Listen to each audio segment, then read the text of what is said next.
우리 함께 나눌 말씀은 사도행전 5장 12절로부터 16절까지 말씀입니다. 함께 읽겠습니다. 사도들의 손을 통하여 민간의 표적과 기사가 많이 일어나매 믿는 사람이 다 마음을 같이하여 솔로몬 행각에 모이고 그 나머지는 감히 그들과 상종하는 사람이 없으나 백성이 신송하더라. 믿고 주께로 나오는 자가 더 많으니 남녀의 큰 무리더라.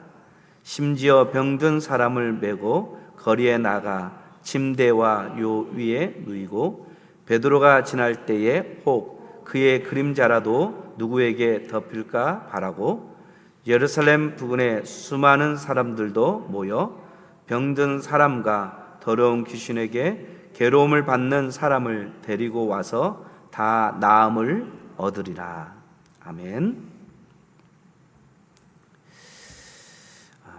우리 14절에 보면 우리 믿고 주께로 나오는 자가 더 많으니 남녀의 큰 무리더라라고 이렇게 말하고 있죠.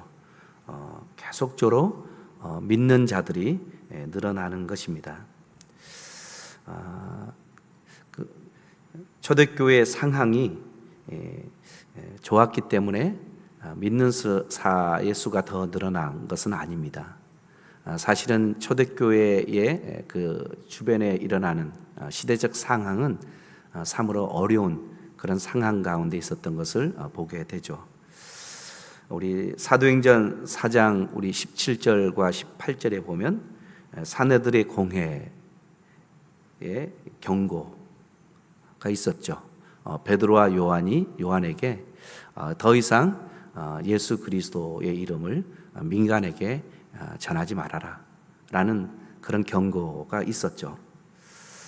그뿐만 아니라 우리 5장 우리 1절로부터 우리 11절까지 어제 나눴던 말씀 아나니아와 사피라의 그 성도들에게 그 안 좋은 영향을 미쳤던 그런 장애들이 있었죠. 그런 공회의 협박, 경고에도 불구하고 또 교회 안에 사실은 그 어려운 그런 일들도 있었지만 그럼에도 불구하고 그 사도들과 믿는 사람이 다 마음을 같이 하여라고 이렇게 한 마음 한 뜻이 있었고, 그리고 그 공회의 협박에도 불구하고 솔로몬 행각에 성도들이 모인 것이죠. 모일 때에 사도들의 손을 통하여 많은 표적과 기사가 백성 가운데 일어났던 그 놀라운 사건들에 대해서 12절에 그렇게 기록되어 있죠. 그럼에도 불구하고 그들은 마음을 같이하여 솔로몬 행각에 모였다는 것입니다.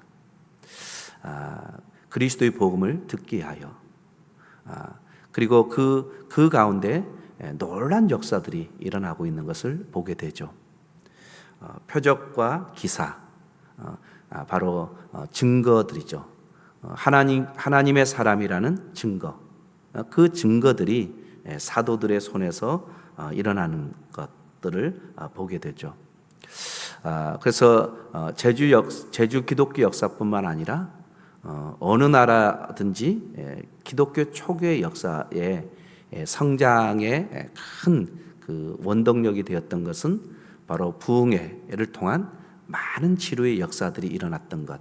그 치료의 역사들을 통해서 그 제주도민들이 그것을 경험함으로 말미암아 주께로 돌아오는 놀라운 역사들이 제주 기독교 초기 역사에도 있었을 뿐만 아니라 어느 곳에든지 기독교가 증거되어지는 그 초기에 그런 놀라운 역사들이 일어났던 것을 보게 되어지죠.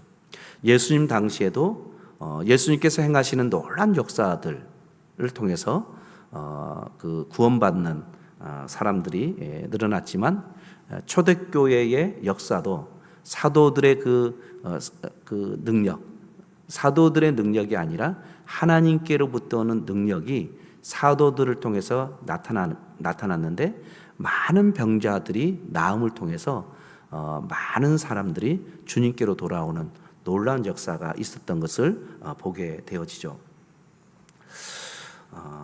어떤 협박, 어떤 경고, 어떤 문제에도 복음은 멈출 수 없었던 것을 보게 되어지죠. 그렇게 주께로 돌아오는 놀라운 역사들이 있었던 또 하나의 비결은 사도들의 능력도 있었지만 믿는 사람들의 삶에 그 영향력도 있었던 것을 말하고 있죠. 13절에 보면 백성이 진송하더라라고 얘기하고 있죠. 진송. 백성이 진송한다는 것은 믿는 자들이 아니라 믿지 않는 사람들까지도 그리스도인들을 바라보면서 인정했다는 것이죠. 그들을 존경하고 인정했다. 그 인정했다는 것은 무엇입니까? 그들의 삶이죠. 그들의 삶. 그리스도인들의 삶이 어떤 삶을 살았기 때문에 그들이 인정할 수 있었을까? 그것은 바로 복음의 능력이죠. 복음의 능력. 오늘날 그리스도인들이 세상 가운데 인정받지 못하는, 물론 인정받는 그리스도인들도 있죠. 그것은 아마 그의 삶일 것입니다. 그리스도인으로서의 삶이 다른 사람들에게, 믿지 않는 사람들에게도 선한 영향력을 끼치고 그들이 본받을 만한 삶이 있었기 때문에 아마 진송을 받았을 것입니다. 그런 점에서 사도들의 능력뿐만 아니라 믿는 자들의 삶이 있었기 때문에 초대교회가 그렇게 성장해 나갈 수 있었던 것을 보게 되어지죠. 그런 점에서 우리는 복음의 능력이 있어야 됩니다. 이 복음의 능력은 결국 하나님의 사람이라는 증거죠. 그리스도인이라는 증거죠. 그 증거는 결국 뭐에 있는 것입니까? 말에 있는 것이 아니라 삶에 있는 것이죠. 그리스도인들은 참 말을 잘한다. 칭찬일까요? 아니죠. 그 말은 뭐냐면 말은 잘하는데 삶은 없다는 것입니다. 이것이 우리가 회복해야 될 진정 우리가 회복해야 될 과제인 것이죠. 복음의 능력은 결국 삶으로 나타나는 것이죠. 물론 하나님의 주시는 능력으로 병고침과 귀신을 내어 쫓는 것과 그런 어떤 이적, 이것도 복음의 능력이지만 성도로서의 삶을 살아내는 삶 그 자체도 복음의 능력이죠. 그런 점에서 우리가 오늘 우리의 세대 가운데 참 회복해야 될 것이 있다면 바로 이 삶에 있는 것이죠. 이것이 바로 복음의 능력이죠. 복음을 가진 자들, 그리스도인들의 삶, 하나님의 사람이라는 증거, 이 증거는 결국 삶으로 드러내야 하는 것이죠. 그럴 때 많은 사람들이 주님께로 돌아오는 놀라운 역사가 일어나게 되죠. 지금 가장 우리가 회복해야 될 것은 무엇입니까? 교회의 이미지 아니겠습니까? 얼마나 교회 이미지가 지금 실추돼서 우리 탈종교 시대에 어떤 사람이 종교를 가지고 싶다, 어떤 사람이 종교 생활을 하고 싶다, 그럴 때 우리가 종교적 이미지가 높은 종교를 선택하지 않겠습니까?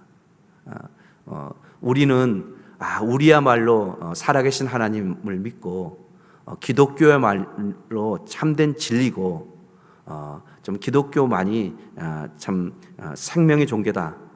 우리 예수 그리스도를 믿어야만이 우리가 그 죄의 문제가 해결되어지고 또 사망의 문제가 해결되어져서 진정 하나님 안에서 생명을 가진 존재, 영원한 생명을 가진 존재로 살아갈 수 있다라고 우리는 말하지만 믿지 않는 사람들은 그것을 알지 못하는 거잖아요. 우리는 그렇다라고 얘기하지만 그들은 그것을 경험하지 못한 사람들이잖아요. 경험하지 못한 사람들은 무엇을 통해서 그들이 종교를 선택할까요? 이미지잖아요. 기독교가 갖고 있는 이미지. 그래서 기독교가 갖고 있는 이미지는 결국 그리스도인들의 삶에서 나오는 것이죠. 그것이 바로 복음의 능력이라고 말할 수 있는 것이죠. 그런 이미지가 이 사회 속에서 높아질 때, 그런 어떤 종교를 선택하려고 할 때 그 이미지가 높은 종교를 선택할 확률이 높은 것이죠. 이것은 바로 저는 또 다른 복음의 능력, 우리가 살아내야 될 삶이라고 생각을 하는 것이죠. 그런 삶을, 초대교회 성도들은 그런 삶을 살았다는 것입니다. 그 사내들의 공회라는 것은 정치죠, 법이죠, 사회죠. 그들은 경고와 협박이 있었죠. 교회 안에서도 복음을 가로막는 일들이 일어날 수도 있죠. 그럼에도 불구하고 믿는 사람들이 삶 속에서 그의 삶의 증거들이 있었던 것을 보게 되어지는 것이죠. 14절에 보면 믿고 주께로 나오는 자가 더 많으니 남녀의 큰 무리더라. 여기서 중요한 구절 가운데 어떤 구절이 중요한 구절 가운데 하나냐면 주께로 나오는 것입니다. 단순히 교회의 수가 증가하는 것이 아닙니다. 단순히 교인 수가 증가하는 것이 아니라 주님께 헌신하는 자들, 주님을 따르는 자들, 예수가 더 많아졌다. 여러분, 우리가 단순히 교회 숫자가 많다, 그것이 아니라 주님께 헌신하는 것이죠. 주님을 따르는 자들이 더 많아졌다는 것입니다. 그런 점에서 오늘날 우리 교회가 진정 회복해야 될 것은 단순히 교인 수가 증가하는 것이 아니라 진정 주님께 헌신하는 자, 주님께 나오는 자, 우리의 믿음의 주요 온전케 하시는 그 예수 그리스도를 바라보고 그 주님을 따르는 헌신된 하나님의 사람들이 늘어나는 것, 이것이 더 중요한 것이죠. 그리고 남녀이죠, 남녀. 전에는 남자의 수가 3,000명이다, 남자의 수가 5,000명이다, 남자의 수를 이야기하는데 우리 5장에 와서는 온 교회라고 우리가 11절에 얘기했던 이 온 교회에 이 주님께 헌신하는 사람들이 늘어나는데 남녀입니다. 여자의 수도 포함되어 있다는 것이죠. 그만큼 초대교회가 성장해 나가면서 누구의 비중이 커져가고 있냐면 여자의 비중이 커져가고 있는 것을 보게 되어집니다. 그런 점에서 좀 가정의 진정한 회복, 교회의 진정한 회복에 중요한 역할은 여자분들이었죠. 사실은 우리 한국도 마찬가지로. 그런데 우리 교회의 특징은 더 가정과 자녀를 위해서 여자분 어머니들이 와서 기도하고 해야 되는데 우리는 아버지들이 더 많아요. 우리 교회의 특징은. 어머니들은 뭐 하시고 집에서 바쁜 일 한다고 못 오시는지 모르겠지만 교회의 특징 보면 참 우리 교회는 참 전에도 참 우리 교회는 참 신기하다. 새벽 기도는 보통 남자들 잘 못 오잖아요. 우리 교회는 남자 수가 더 많아요. 많지는 않지만 기도하는 수는 남자 수가 더 많아요. 여자분들은 기도하지 않아도 잘 되는 모양이죠, 그렇죠? 그래서 보통 가정의 회복과 자녀들을 위해서 또 남편을 위해서 참 뭐를 위해서 참 주님께 와서 엎드리는 사람들은 여성분들이 참 많은데 여기 초대교회도 보면 이제 남녀 여자의 수를 얘기할 때 초대교회 성장해 나가면서 누구의 비중이 더 커져가고 있다? 여자의 비중이 더 커져가고 있다라는 의미가 14절에 그런 남녀를 포함한 것입니다. 그래서 단순한 성도의 숫자가 늘어나는 것이 아니라 주님께 헌신하는 자들, 그리고 여자의 비중이 더 커져가고 있는 특징들을 이야기하고 있는 것이죠. 그렇게 가정 안에서 삶 속에서 그런 삶을 살아내는 능력들이 그 여성의 비중들이 늘어나고 있고 주님께 헌신하는 자들이 그렇게 늘어나고 있는 것을 우리에게 이야기하고 있는 것이죠. 오늘 하루의 삶을 살아가는 동안도 우리가 우리의 삶 속에 복음의 능력이 나타나기를 소망하는데, 그것은 바로 그리스도인으로서의 삶의 증거인 우리의 삶이 그리스도인다운 삶을 통해서 주변에 있는 사람들에게 그런 영향력을 끼치는 삶을 살아가는 우리 모두가 되어지기를 주님의 이름으로 간절히 소망합니다.